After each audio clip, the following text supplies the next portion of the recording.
Greetings and welcome to Epic Battlecry! This is the place where we cut through the crap to bring you the real deal on the gaming industry today. I'm Brent Adams, joined by my portables of punishment, my movables of mayhem, Tony Grace, and Daniel Kaiser. What's going on? Did you say portabellas or portables? Portables. Oh, because I'm a vegetarian. I'm fond of portabellas. I'm not a vegetarian, and I'm fond of portabellos. Oh, okay. We sound like we're shilling for like hover round scooters or something like that. Yeah. I like portobello mushrooms. After yesterday's and call back free, to like the rap of 30 years ago. Here's my free hover round. What's up, everybody? It's Tuesday, August the 12th, 2014. Yay, my favorite day. We're back here on Epic Battlecry with a question from somebody that you guys might know. We certainly know. That is Keith Swiader. Yeah.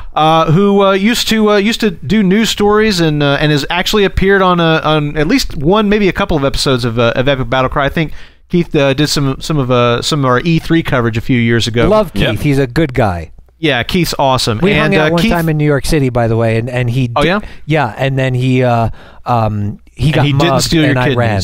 And that was what happened. And that was the last time you ever saw him. He ditched you. So I think someone took over his account. So I'm not sure. Hope you're doing well, Keith. So anyway, Keith sent us actually kind of a multi-part question, but the substance of it, the real meat of what he's getting to is contained within this first tweet, which says, at Epic Battle Axe, what do you guys think of games like Bioshock and the GTA series, XCOM, hitting iPad? Is it a great show of system potential, and then he goes on to expound on that a little bit more, and he says, is it like a waste of development effort and that kind of thing? And I believe that he says that personally he's really excited about this. He thinks it's really, really cool. Correct. That these AAA games from several years ago we've got in our pocket on our mobile devices now. Yeah. So Daniel, let's start with you. What do you think about AAA games like Bioshock or GTA hitting iPad? What's your impression of that phenomena? I think it's overall it's a good thing. It's a different type of experience. I mean, obviously you do have the gamepad, the connectivity that you can, which will make the experience better. I think the big question here is it's weird, right? Because consoles have always been a way of kind of guaranteeing an experience. Like, everyone's got the same hardware in their house, so you're getting this experience and it's good.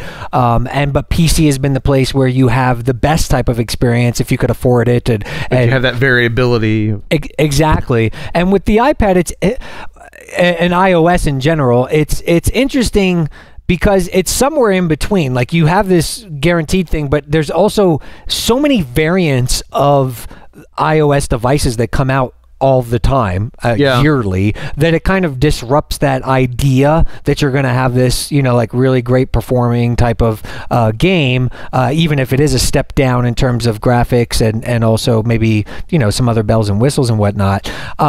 So, for me though, I think it's powerful to have these types of experiences on the go. I think it speaks volumes about the potential of mobile gaming and iOS. I mean, this was unfathomable a few years ago, but now it's actually happening. Obviously, it's a downgrade when you look at it side by side in terms of quality, but like you said, to be able to have... Not by much, though. Not by much. Not by much. I mean, it's mostly in lighting and other things where, the devices can't really compete with today's hardware or PCs, but at the same time, it's a pretty valid experience, and I think it's good. For me, the challenge is always going to be the touch controls, because what you love about those devices is that you can throw it in a backpack or throw it in your pocket and be able to experience it in a variety of places and not be tied to your living room necessarily. But the downside is the control issue that plagues a lot of these. So for me, more so than porting existing games and showing, hey, we can get a Bioshock or a Grand Theft Auto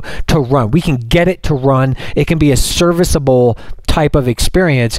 I'm more interested in people creating unique experiences to the platform that take in consideration the touch controls and everything else, and really excelling in terms of what, you know, turning those obstacles of, you know, a lack of graphics into opportunities to do something stylized or something interesting, and deliver new experiences there as well. But it is cool to be able to have these games, and I think, you know, particularly games like XCOM lend themselves well to an iPad or iOS device, because they are, you know, the pacing of the game, and also the game's lack of emphasis on those, you know, graphical qualities and stuff. Not that they're bad looking, but they're just not focused on all that type of stuff, I think is really the most powerful play. So yeah, I mean, all in all, it's a bright future for people who like mobile gaming, and we only know the hardware is going to get better. So true enough. Tony. Yeah, I mean, that's the thing. The hardware is and like one of the things I think that he was speaking specifically to is, I think, just the fact that we can have I think serviceable is not even really a fair example. I mean, in most cases on new hardware, they can do games that look every bit as good as some like first couple launch titles on, like, you know, last gen hardware. I mean, or in some cases better, because they can kind of tweak it to the strengths of whatever hardware they're on. Right. I mean, I'll be honest, you look at some, and actually I talked to Keith a lot about just different mobile games. I think he was playing Modern Combat 5, which is another first-person shooter that is developed specifically for the mobile platform, that frankly looks like the console first-person shooters that are out these days. I mean, looks that good.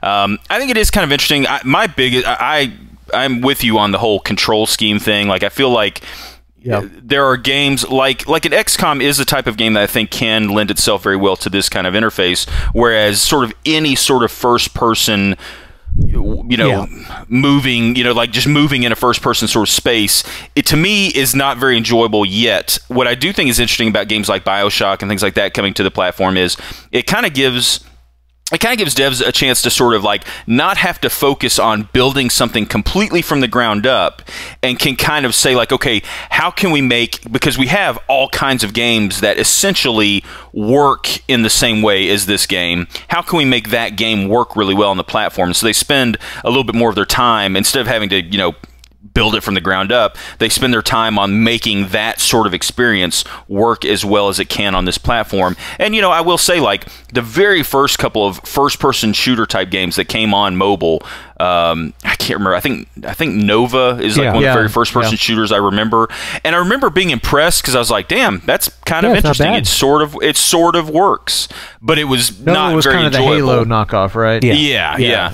But then you look at like the games of today, and they have gotten significantly better. It's not as good as, in my opinion, using like a dual analog stick or something like that, but it's significantly better than it was. And I think that, you know, games like this are a good sort of bridge that gives them a chance to sort of like, you know, hey, let's do the best we can with this kind of game on this platform. So I'm very much for it. And like you said, the hardware just gets better and better every year. I mean, realistically, if you look at what you can do graphically on current gen, you know, cell phone and tablet hardware, it damn near looks as good as the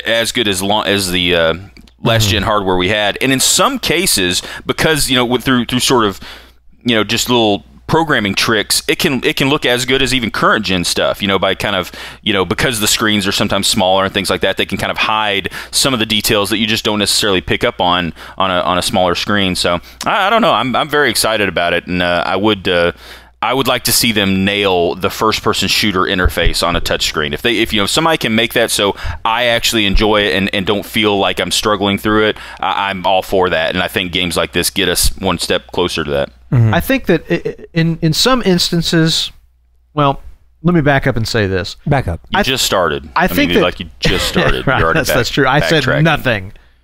I think that in terms of the graphic side of things, that's there. That's solid. It's established. Nobody denies that these games can look fantastic on mobile.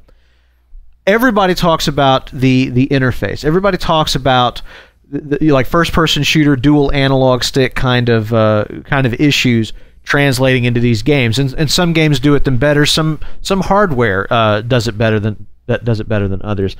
You look at a game like XCOM, which is a fantastic title on iPad. XCOM is great, but I think it's predominantly because of the fact that due to the graphic style of XCOM, the fact that it's a little bit behind the PC version, as an example, does not harm it too much, but also the interface. XCOM is a game that is very, very easy to play with the touch interface. It doesn't rely on, you know, high fidelity dual analog controls or anything like that to play through. It's a very, very kind of point and clickable kind of game. Yeah.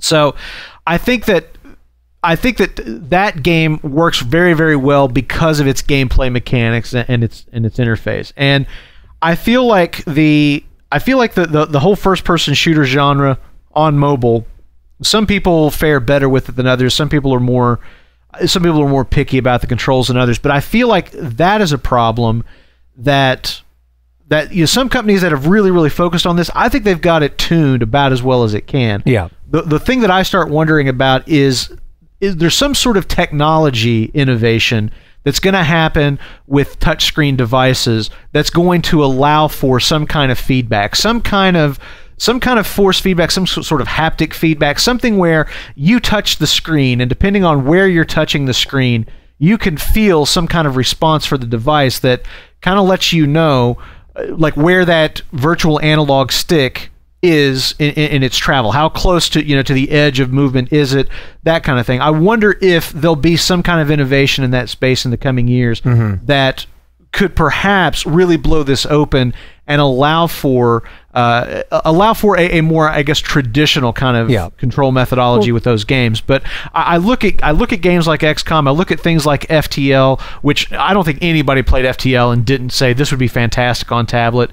And then I look at things like Hitman Go also, which you know, are based on big AAA franchises, but distill the gameplay down into an experience and a mechanic that is perfect for that interface. And I guess that I kind of feel like that's where I'm really excited about mobile gaming right now. I'm really excited about games that where people rethink the interface and the mechanics of their title and say what would work really, really well on these devices, and then bring that together. Well, and that's a big point. I mean, there are some companies, I guess, you know, that are looking at how to bring like actual controller peripherals that plug into your phone or your iPad. Absolutely, yeah. And some of them seem to do a pretty good job with that.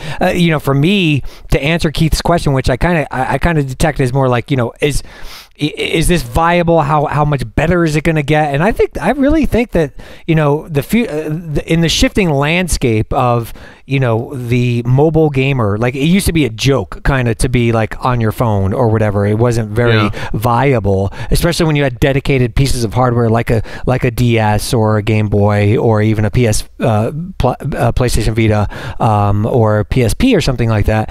I think, you know, the market is huge, obviously. I mean, how many people do you know that don't have a mobile phone, right? So that's the question. So being able to tap into it and have the right type of software, but also the right type of experience, I think is huge. So it's only a matter of time, and it keeps getting better. So it's a very exciting sector for me right now, I think. All right then, Keith, thank you so much for the question. Hope you enjoyed the answer. And if you have a question that you'd like us to address on a future episode of Epic Battle Cry, if you got a news story that you'd like us to sound off on, send it our way. You can find us on Twitter at EpicBattleAxe. Of course, we're on YouTube at youtube.com/EpicBattleAxe. We want to hear what you have to say over on EpicBattleAxe.com if you're a member of the Axehead Army. We're going to be back tomorrow with another all-new edition of Epic Battle Cry. Tune in for that. We'll see you next time. Cry havoc and let your voice be heard. Woohoo! Mobile. See, woohoo! That's an approved exclamation. Yeah, and portobello mushrooms are very much like mobile gaming devices. Are they? Yeah. In that, I think it's a different kind of mushroom that you're thinking of, buddy. Oh, that's right. I think you just had a different kind of mushroom. That's what's leading to this thought process you're going through.